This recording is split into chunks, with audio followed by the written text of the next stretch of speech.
Hi, good morning. For on a Wednesday, we're going to look at the third part of our readings for this week, and this is going to pick up with Eddie waking up in the first round of his journey to heaven or through heaven.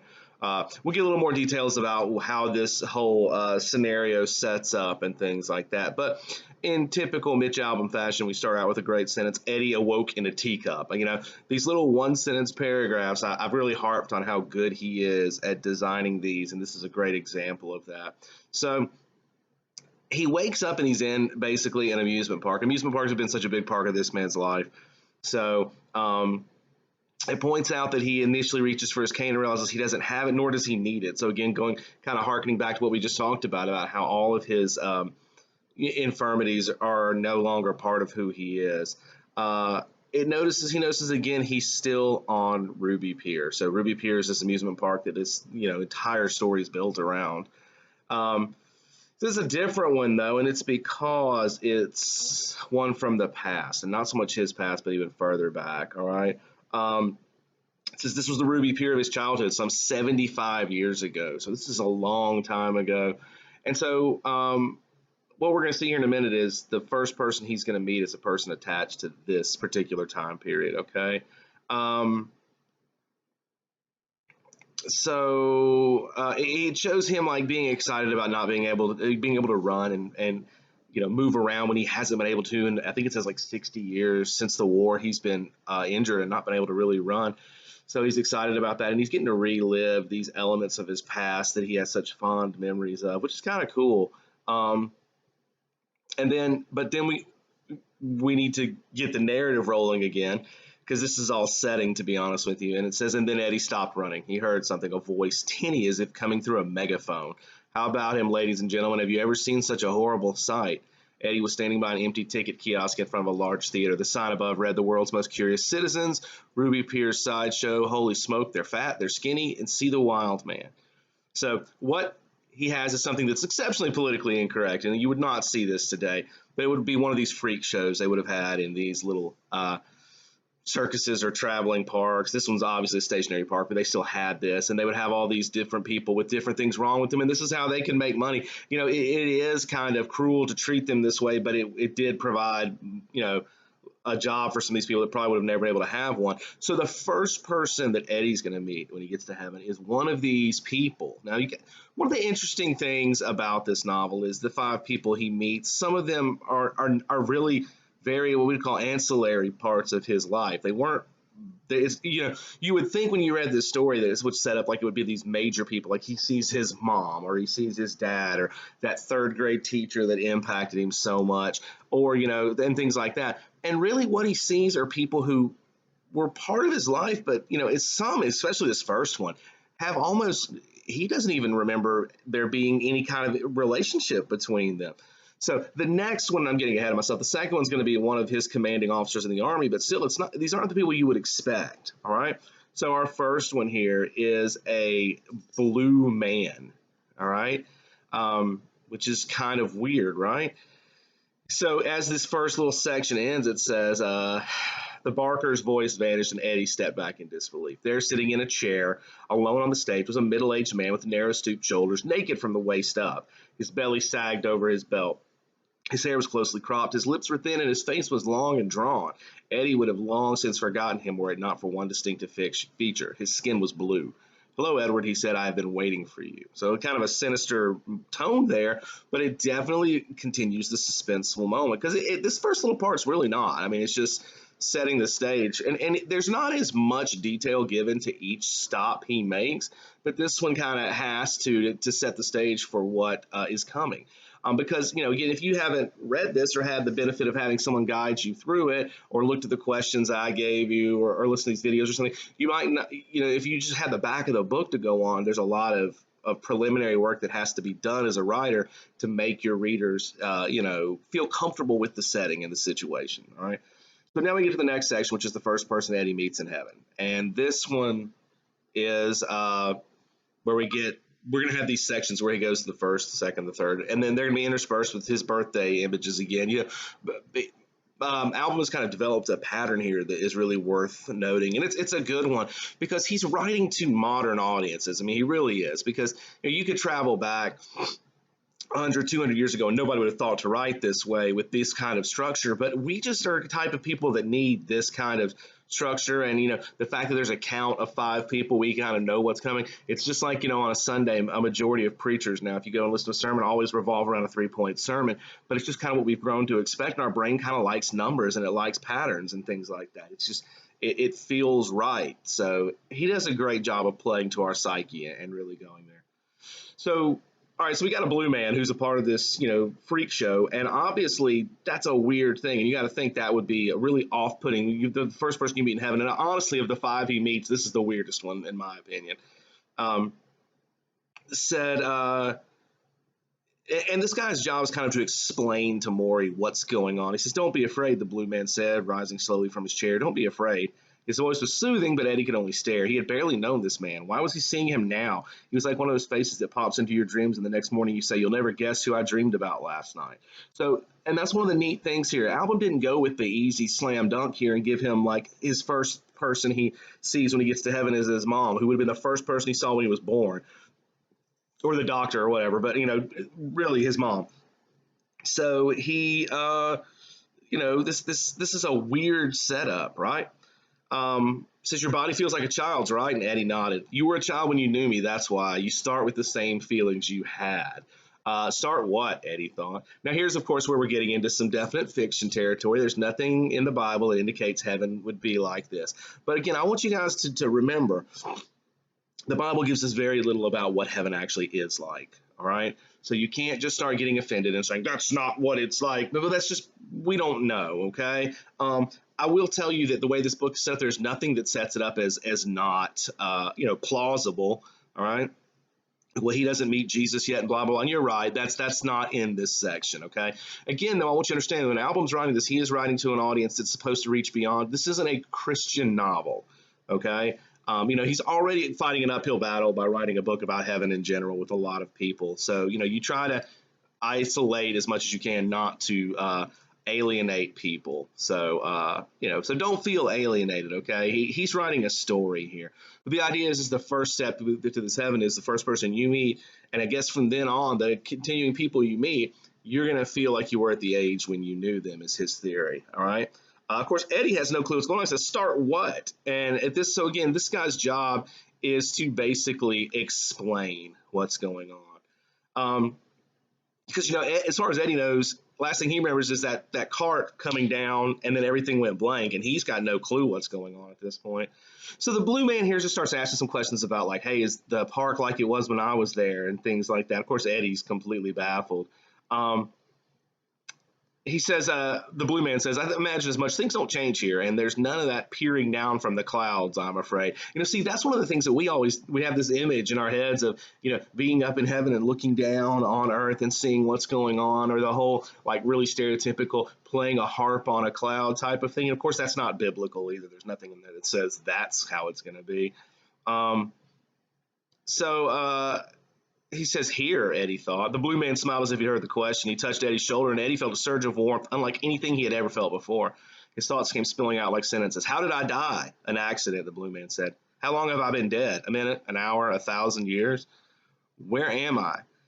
The blue man pursed his lips and repeated the question thoughtfully. "Where are you?" He turned and raised his hands all at once. The rides of the Ruby Pier cranked to life. The Ferris wheel spun. The Dodgem cars smacked into each other. The whipper clacked uphill, and the Parisian carousel horses bobbed on their brass poles to the cheery music of the Wurlitzer organ. I'm sorry, Oregon, not Oregon, not the place. The ocean was in front of them. The sky was the color of lemons. "Where do you think?" the blue man asked. "Heaven."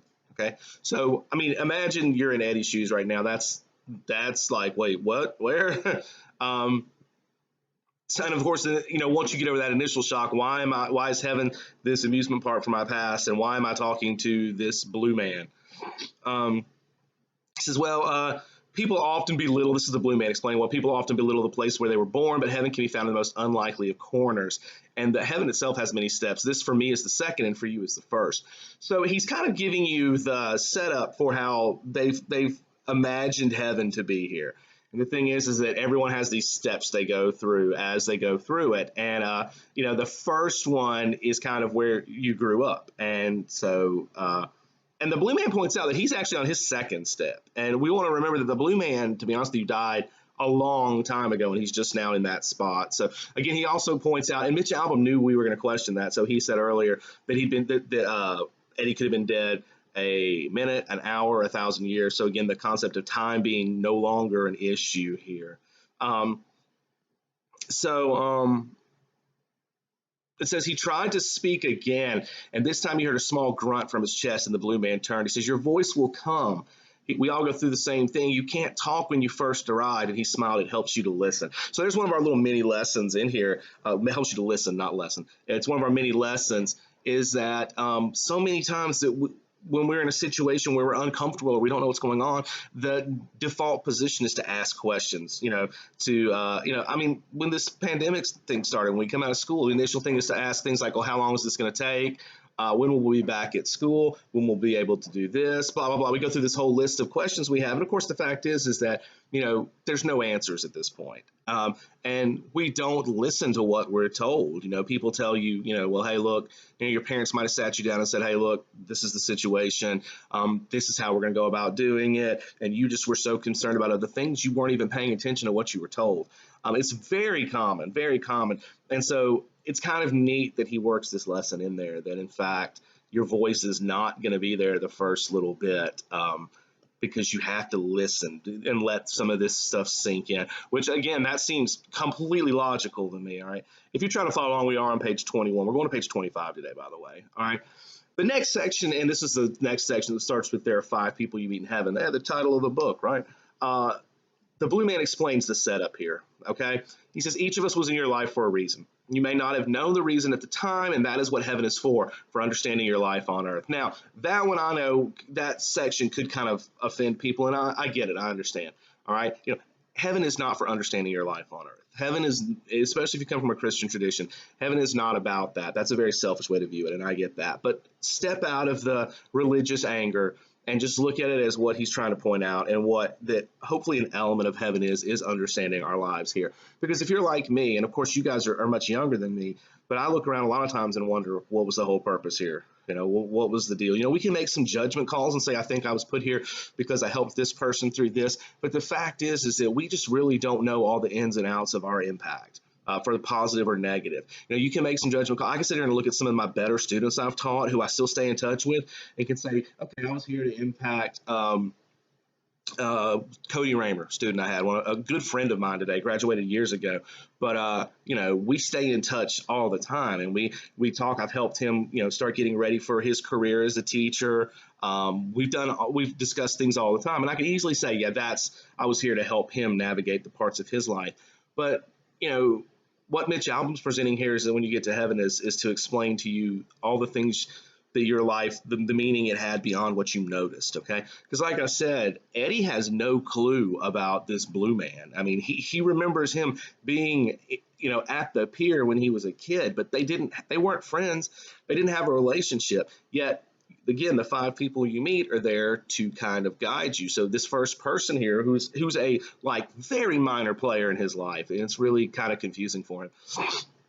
Says Eddie looked confused. People think of heaven as a paradise garden, a place where they can float on clouds and laze in rivers and mountains, but scenery without solace is meaningless. This is the greatest gift God can give you, to understand what happened in your life, to have it explained. It's the peace you have been searching for. Now, again, I realize that might be a little more than some of you want to believe, and that's fine, okay?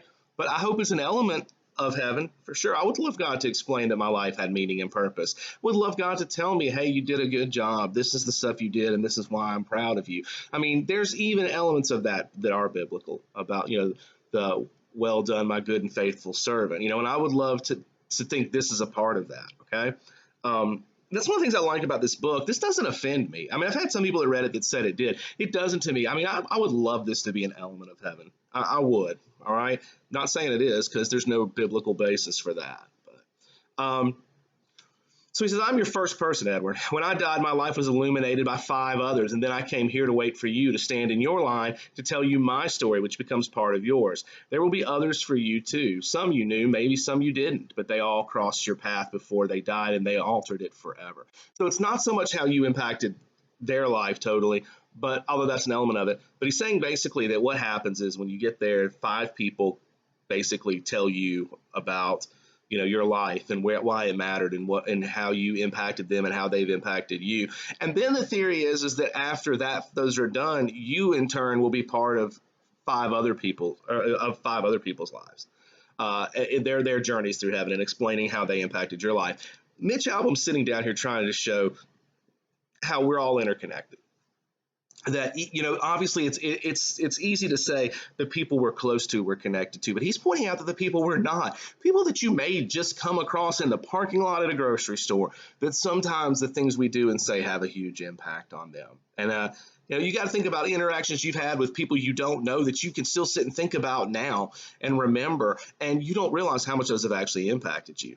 And again, Mitch Albom wants to keep you hanging on, so it says Eddie pushed a sound up from his chest as hard as he could. What? He finally croaked. His voice seemed to be breaking through his shell like a baby chick.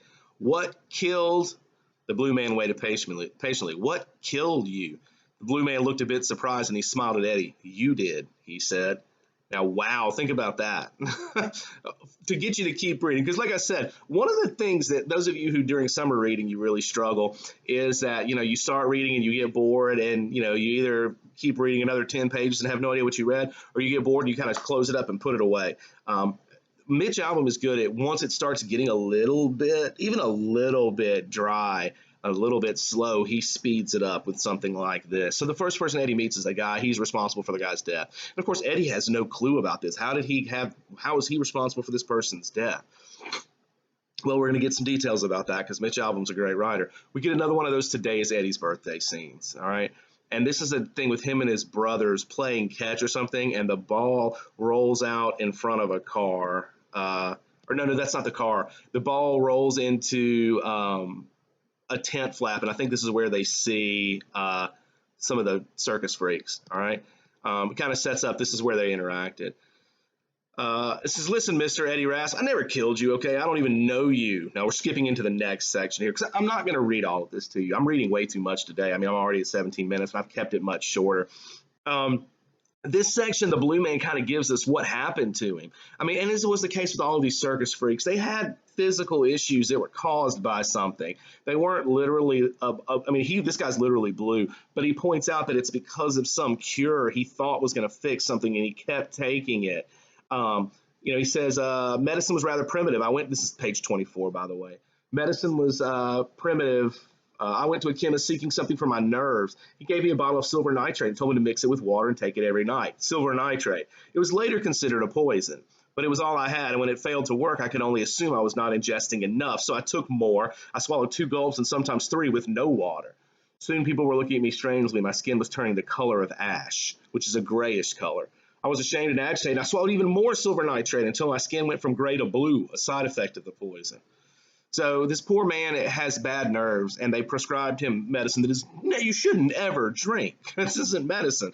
It's poison. And it caused his skin to turn blue. And, of course, at that point, he's fired, and his whole life takes a turn for the worse because what are you going to do if you're a blue person? It's really hard to get a job that way. I mean, I have a hard enough job because I'm bald with a beard. It would be really tough to go on interviews. This poor man's blue, so, he's not going to get a job. So he ends up working at a carnival. It's really one of the last things he can do. And at least it's a job, and he doesn't starve to death, right? And as this section of reading closes, we get a little twist. He's talking about the carnival, the blue man is. He says, it may not sound like much, but for me, it was freedom. I had rarely known. He stopped and he looked at Eddie. Do you understand why we're here? This isn't your heaven, it's mine. Now, of course, here's one of the things that's definitely like, I think does go very contrary to biblical teaching. And his idea here is that we each have our own different heavens. Now, again, it could theologically work, but I'm not going to try to pass that one off. But for the story's sake, he needs to have it that way because places mean different things to different people.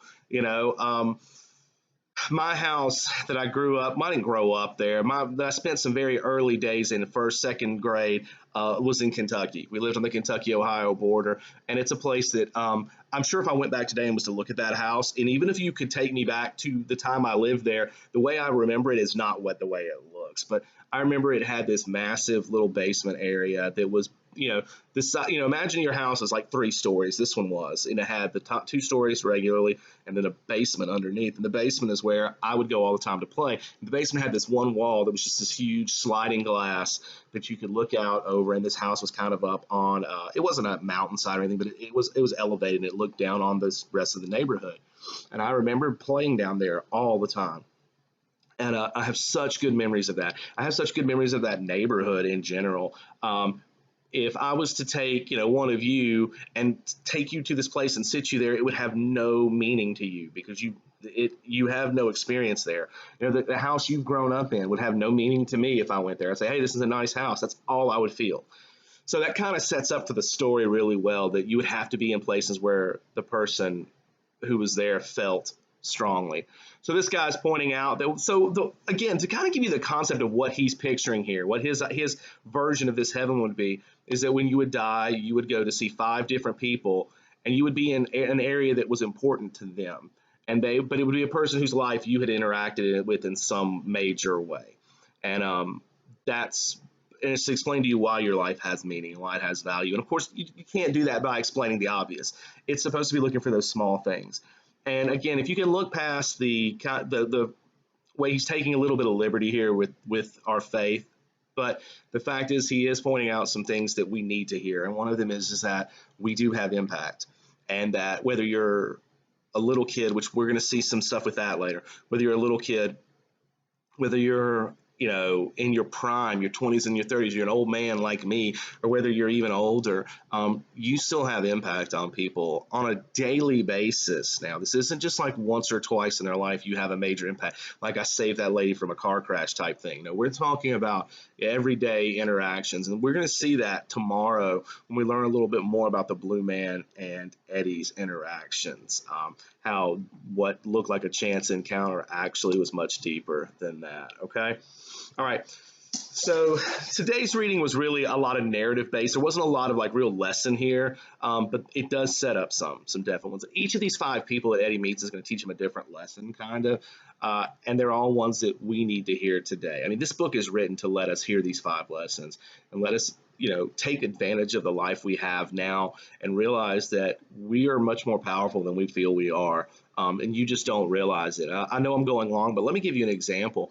I still remember going into, and I've told this story to some of you, I think. I went to Home Depot. This was probably 6, 7, 8 years ago, maybe. I don't know. I walked into Home Depot, and there was a guy coming in with me. And, I was with my family. And I turned around and looked at this guy, and I was like, hey, man, what's going on? And we live in the South. That's common. You just speak to people. And this guy turned around and looked at me and says, do I know you? And he was an intimidating character, man. He was a big old dude.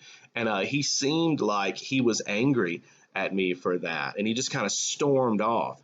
And I know that maybe the guy was from a different part of the country, a different part of the world, where people just don't speak to each other. I lived in Boston for a while. People don't speak to each other there. If you talk to someone, you know them. Otherwise, you keep your head down and you don't pay attention. But the way that guy reacted bothered me, and it really did. And it didn't make me upset with him, but it was like ever since that day, I've gone out of my way to speak to people all the time. And if they seem off-put by me, I'm gonna go out of my way even harder to speak to them. Like right now, during this pandemic, there's not much to do besides go outside and walk. So I'm walking around my neighborhood, which I've never done really before now. And I'll see neighbors all the time. Some of them are very friendly and they'll have a long conversation with you. Some of them look like they're angry that you're walking in the neighborhood. And those are the ones I take extra time to make sure I talk to. Because you're not going to get away with that with me. Being a sourpuss isn't going to work, man. I'm going to keep talking to you. And because I don't like people being that way. I love talking to people. I'm an introvert and I love talking to people. I know some of you are like, Mr. Morse, you're not an introvert. I am. I've explained to you guys before, introverts are people who get energy from being alone, and that's where I recharge. But I still love people. And when I go out and see these people, I want to talk to them. I mean, I want to know what their story is. I want to know more about them. So that one interaction with that guy changed everything about how I do like my day-to-day living, even to how I am in a classroom. It's one of the reasons why I like to talk to you guys beyond just giving you lessons. I mean, I don't think that my job as a teacher is to just teach you English and that's it. If so, you could have quit taking English class in second, third grade. I mean, this stuff is not that difficult. It's just not. I mean, there should be so much more to it, and interacting with people and it is part of the deal. All right. So that one little small and that guy never thinks about me. I would bet you anything. That man would never ever say, "Hey, I remember that bald-headed guy from a decade ago." He doesn't think that, but I do. I think about it, a lot. So that's kind of what we're setting up here is how these interactions that may mean nothing to you are definitely intertwined, and it shows a bigger picture that God's designed for us when we sit back and look at it. That even small things for us might be big things for other people, and how all of this blends together to form this story of humanity, and to kind of paint the picture of all of us. And at times it looks scary, like but then there's so much positive too. I'm so sad that the news right now wants to focus on all the negative stuff going around with this pandemic. You see all the stuff about people in the back of, I saw one yesterday, people in the back of this like military looking truck with guns, with the quarantine protesters and things like that, which, I don't want to talk about the politics of that. Those people's beliefs are fine. I know they believe strongly, and there's nothing wrong with that. But focusing on that negativity and that screaming and that yelling is just not okay. Because then, I'm watching, I'm sure you guys have spent a lot of time watching streaming TV, and I was watching Hulu, and Hulu has this constant commercial that comes on for Apple, which talks about, it shows all these people and how they're interacting during the quarantine and how actually it's been a way to bring people together. And that's the picture we want to focus on, is how these things can focus to make us better people, not to focus on how they've made us worse. So, a little bit of positivity maybe to throw at you is to look at the positives of things, even the bad things. And that's kind of what this book is going to help us to do. All right. Okay. Went on way too long today. I told you guys I wasn't going to go 30 minutes this time, and here I did it. Tomorrow we'll pick up with learning more about the Blue Man, and we're going to start building towards the second person Eddie's going to meet, which I already told you to not spoil it, but it's one of his commanding officers when he was in the war. All right, so that was kind of interesting. That was a little more in line with what you would expect, to be honest with you, than this one. I think the weirdest one was used first to get your attention and kind of hold you. All right, so really good writing technique. All right, so we need to still find out tomorrow why what the interaction with these two was, and how Eddie is to blame for this man, the Blue Man, being dead. So if you want to read ahead and find out, go right ahead. But come back and watch the video tomorrow too. I promise not to ramble as much. All right, I promise to be a little bit better. Okay. All right, guys. I hope you guys have a wonderful, wonderful Wednesday, Thursday, Friday, whenever you're reading this or watching this. Okay. And keep up the good work, man. I've been so proud of y'all's work the last few weeks. Your tests were amazing. Your questions have been really deep. I mean, you guys are my success story, and y'all keep it up, okay? Please do. All right. See you guys later.